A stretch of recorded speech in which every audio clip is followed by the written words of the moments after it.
What makes Lee Hee and Jung Seung-hwan's performance of Begin Again Korea awesome? Hi, I'm Dr. Mark, and I'm going to help you sing and perform more like the top artists around the world. I'm a professional voice teacher, performance coach, and opera stage director. I've helped thousands of singers around the world learn the techniques and methods that got the top singers to where they are. And again, if I'm saying this wrong or that's not the title of the song and that's a movement, I don't know. What we're talking about here is this video. Love it. Really awesome. I can't totally tell because I can't read Korean fluently. So if I've made a mistake here, please feel free to correct me down below so that other people can read. But really excited to see what's going on and to see what it seems like they're trying to do during the COVID crisis to still create compelling performances for people. So let's check it out.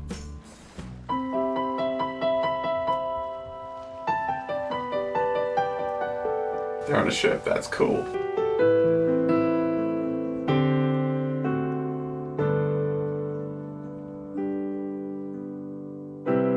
숨을 크게 쉬어봐요.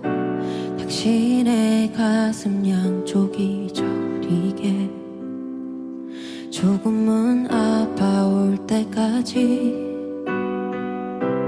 숨을 더 뱉어봐요. 당신의 안에 남은 게 없다고 느껴질 때. So there's a few things I want to point out here. First of all, looks like they're on a ship, which is awesome. Why is it awesome? Well, because they're working within the limitations of what they've been given. Like any artist, there's certain limitations, certain restrictions. Now, you might think that that is constrictive and that I'm talking in a way that might limit someone's creativity, but that's not so. It's actually those limitations that can spur greater creativity, right? So I love that even though we're in COVID crisis mode and they can't have the normal traditional indoor performance and they have to figure out how to take this places, have it be seen by people, and still have it open air so that hopefully less COVID and fewer people, but still make it a really compelling performance, right? And how cool is that? What an awesome experience for the people there, but also for us watching the video. And it's kind of unexpected to see this high-class performance being carried out on a ship top. That's so cool. Other thing I want to point out here is that you're seeing music stands, right, with music on them. That's not super traditional in most pop performances. We kind of expect most singers to memorize their music, right? But there are situations in classical music or pop music or whatever, even in this moment, where we have music stands and music sitting there, right? The challenge whenever we have that is how do we still engage the audience? Because if we're just staring down at the paper the whole time, it's just not going to be super compelling, right? And so the goal then is to have music or papers there, know it well enough where all you have to do is reference it, right? It's just that little bit. So if you have a memory slip, it's not 100% solid, you can just look down and grab it and remind yourself. I think that's great. Do it. Whatever you have to do to make it its best possible product, do that. And then try to find ways to make it as compelling as possible. What I'm seeing here is I'm seeing they're engaging their eyes, they're up, they're out, they're engaging in the emotion in the moment. And then every once in a while you see them kind of glance down at the paper and check in, and then they're right back up to the audience, engaging in this conversation that they're having with the audience, right? Every time we get up to perform, it's a kind of conversation where the audience is always a part. Sometimes a voyeuristic part or tangential part of the conversation, and sometimes very directly engage with us. Any way it goes, we always want to keep the audience as part of that conversation. So let's see what else we got. Oh, singing wise, what we're seeing here is you'll see that the upper teeth are actually covered here. It's really rather tall in the back of her mouth and round. That's keeping it nice and warm. It's not super wide.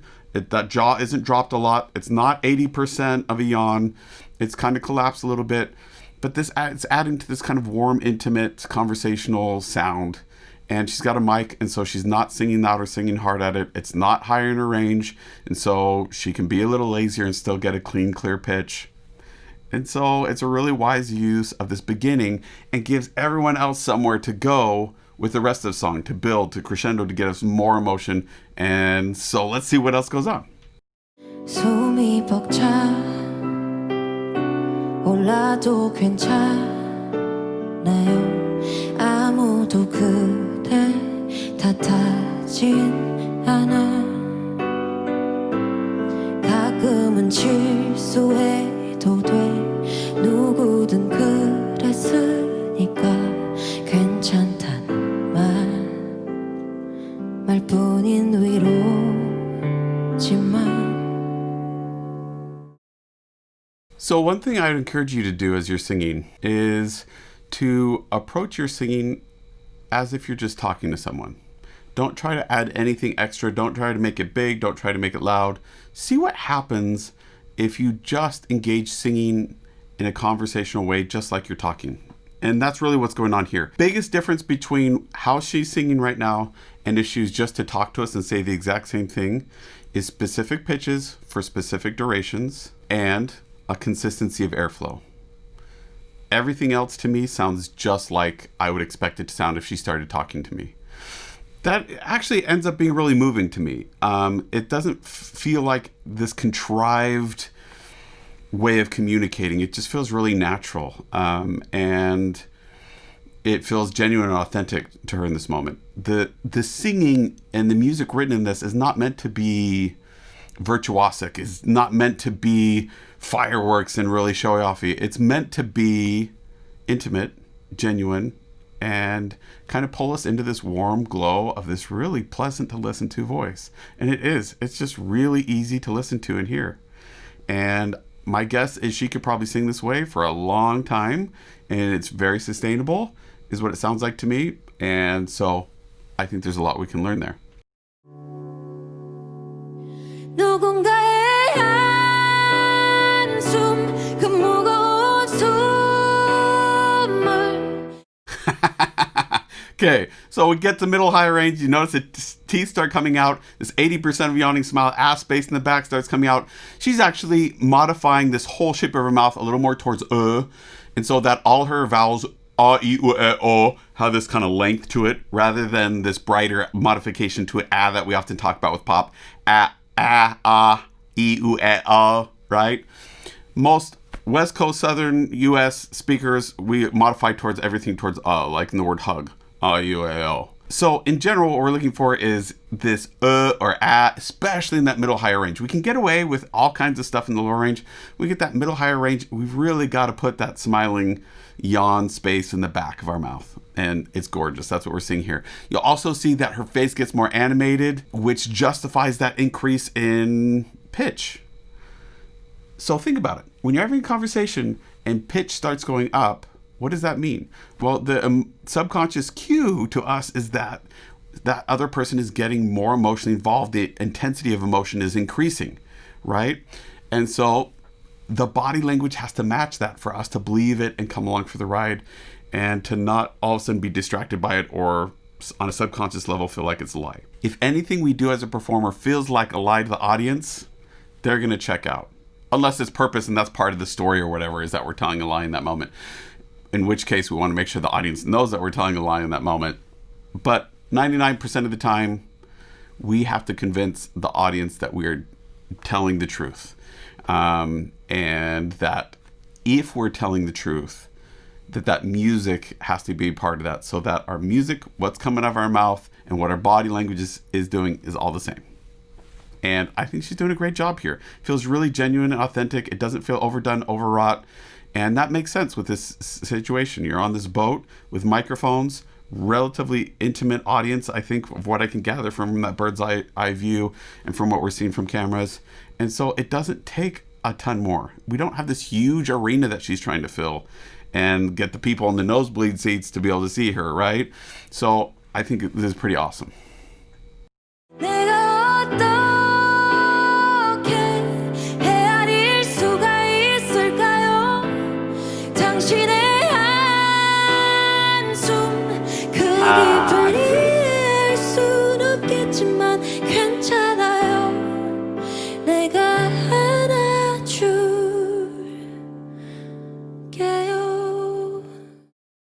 Okay, so what is your emotional reaction to this so far? To me, it's made me like feel all warm and fuzzy inside. I think this performer is adorable and is really engaging because feels just like she's being so vulnerable, genuine, authentic with us, right? And that is just so captivating. It always blows my mind that someone being genuine, authentic, and vulnerable can be so captivating while doing so little action, movement, and that there is so much nuance that comes from being vulnerable that we just can't get any other way. So I love it.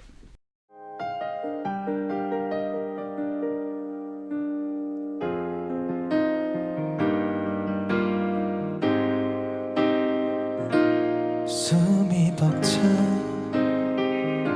올라도 괜찮아요 아무도 그댈 탓하지 않아. Same thing here. He's starting with this really soft, warm, in his case, kind of aspirate sound. What? Well, there's a few reasons. One, obviously what he's singing about, the music, everything is calling for the softer sound and this intimate setting, right? Number two thing is he can get away with it, A, because it's in his lower range, B, because the instruments he's competing with are softer, warmer, richer, and not super loud. They're really pretty chill instruments. He doesn't have screechy guitars or drums or brass instruments that are really going to blow him out of the water and have him not be heard. We can hear him just great over the instruments there, so he doesn't have to work extra hard. What can we learn from this is that we need to pay attention to the instruments that are around us and take advantage of it. If we can get away with a totally different sound and still have it be easy, comfortable, and sustainable here, go for that. Because there is going to be a time, either because of the range and where the pitches are or what needs to happen, or the music or instruments that's around you, where you can't make that sound anymore. So might as well save the sound you have to make at one place for a specific moment and do something different when you can get away with something different, right? Creates contrast. Cool. And that's what's going on here. Other thing going on here too is I just feel like he's being so conversational. It's that same conversational thing, same vulnerability, same genuine, authentic style of communication that to me is really engaging. Love it. 가끔은 실수해도 돼 누구든 그랬으니까 괜찮다는 말뿐인 위로지만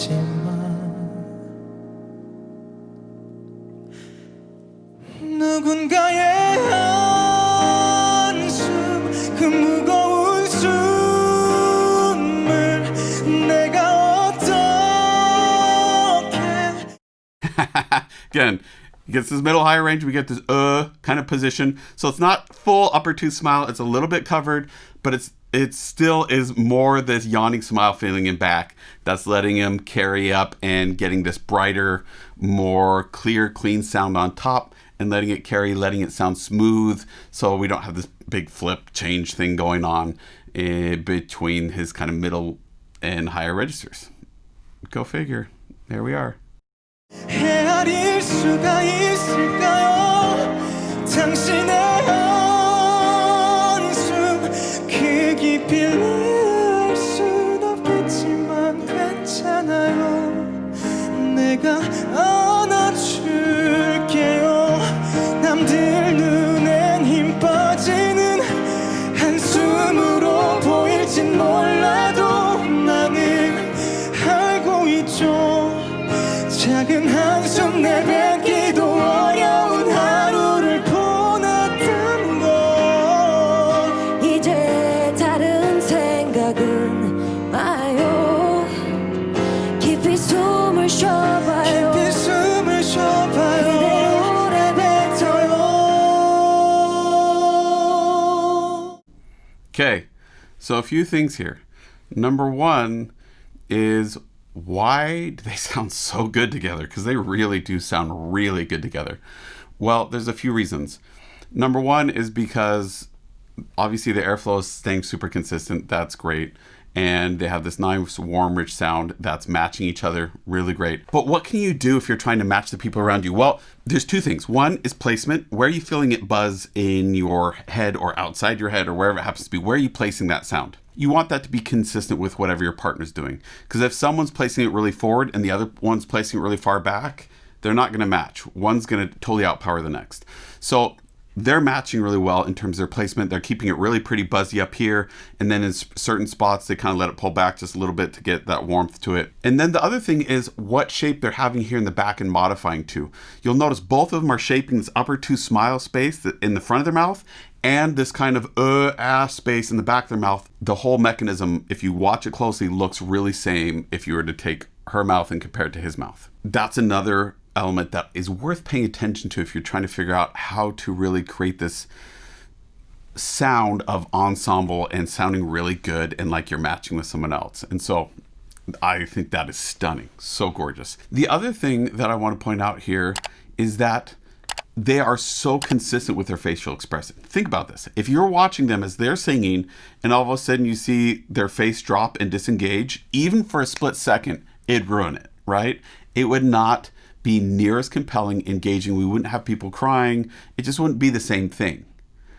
The consistency of how engaged we are with being genuine, authentic, with telling a story, with communicating, with being present in that musical storytelling expressive moment is what it's all about. And that takes practice. Being able to stay that focused, that concentrated all the way through the song with all these other different elements going around you, these instruments, these people, who knows what wind is going. Maybe they have some weird cooking smell coming by. I mean, there's a bazillion things that happen in live performances that can take your attention and distract you as a performer.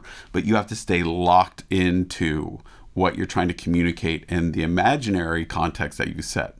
So taking the time in your practice, not just to practice vocal skills and technique, but also taking the time of practicing creating a really vivid context and really taking the time to just make your priority being really vulnerable, genuine, true, and authentic. Not just with your voice, not with just your face, your entire body.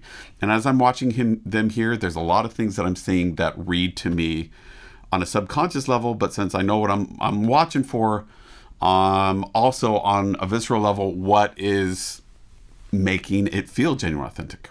Number one, no excess tension in their body. Their arms aren't getting tight. They aren't like getting all crazy. They're not doing huge, unnatural gestures with the given circumstance. They're sitting there, but I'm not seeing them sitting there rigidly tall.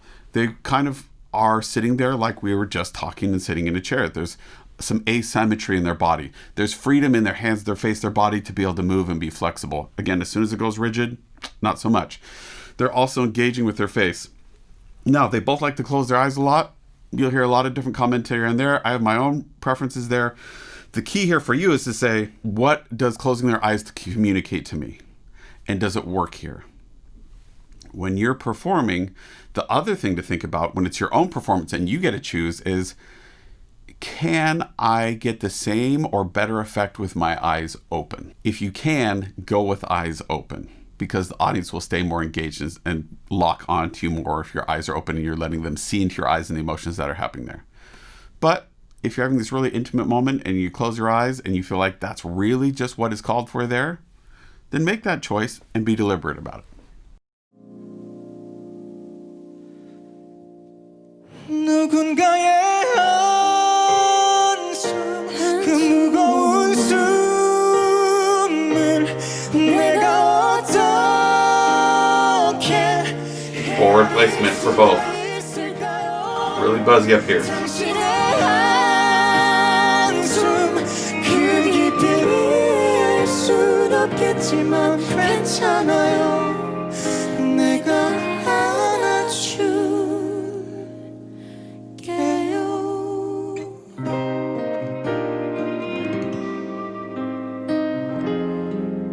정말 수고했어요.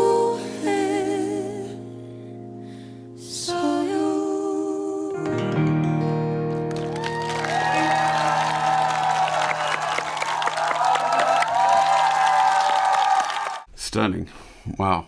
That was gorgeous. Really gorgeous work, both in terms of their performing and their singing And again, I use performing as in what they're doing with everything other than their singing voice and the music, right? So their body language, the lights, cameras, the setup, the whole feeling of it, right? So that's what I mean by performing and then also their singing. Final thing I want to point out here, you'll notice that they weren't really connecting with each other a lot, looking at each other a ton throughout the song.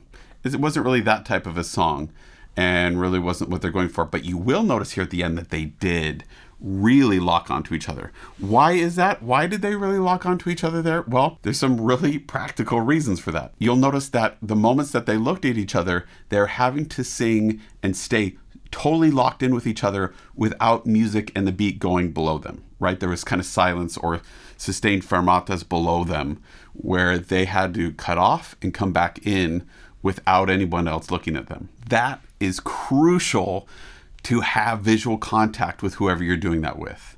Now, if the music's keeping this nice steady beat, no big problem.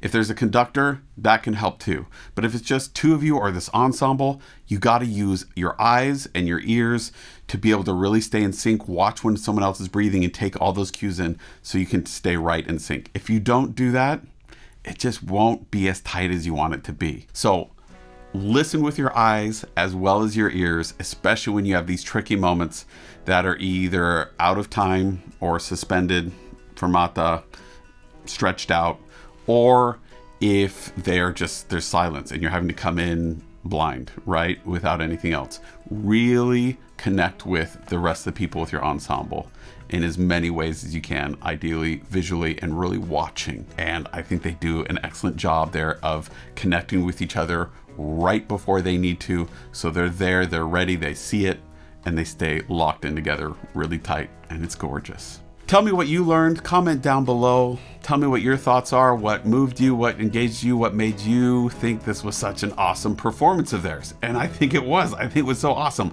I doubly love that they figured out how to still aesthetically place everyone in these little clumps on these pallets, keep social distance, again, these restrictions, but still make it artistic, make it a situation and experience for their audience where the audience would be open and receptive to hear what they're trying to communicate. And I think that's awesome.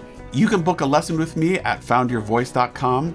Let me help you find your voice both as a singer and as a performer. You can also find me on wizio.com if you want to send me a short video or audio clip. Don't forget to click like and subscribe. See you next time.